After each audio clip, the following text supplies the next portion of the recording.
បាយអស់ចាស្រស់ថ្លាសួស្ដី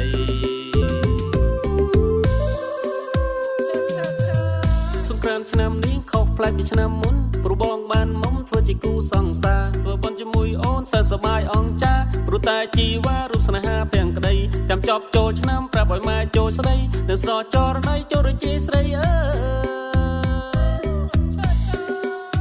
ដល់ចូលឆ្នាំហើយតក្រមុំអើយមកស្រុកទាំងអស់គ្នា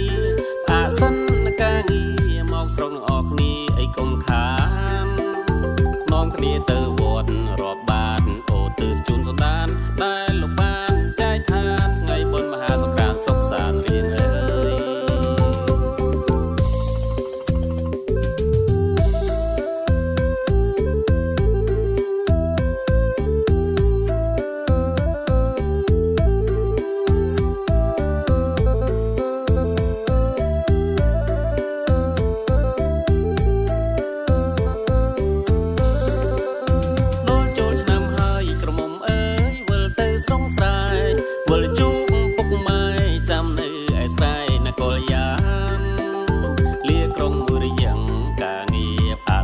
ក៏បានវិលមកស្រុក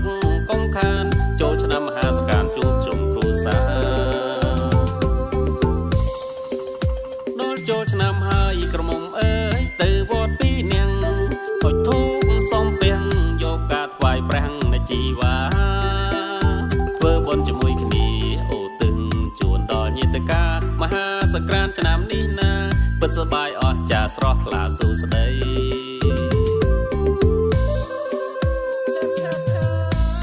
ឆ្នាំនេះខុសប្លែកពីឆ្នាំមុនព្រោះបងបានមុំធ្វើជាគូសង្សារធ្វើបន់ជាមួយអូនសើសប្បាយអង្ចាព្រោះតែជីវ៉ារូបស្នេហាព្រាំងក្តីចាំចប់ចូលឆ្នាំប្រាប់ឲ្យម៉ែចូលស្ដីនៅស្រចរណៃចូលរញ្ជីស្រីអើ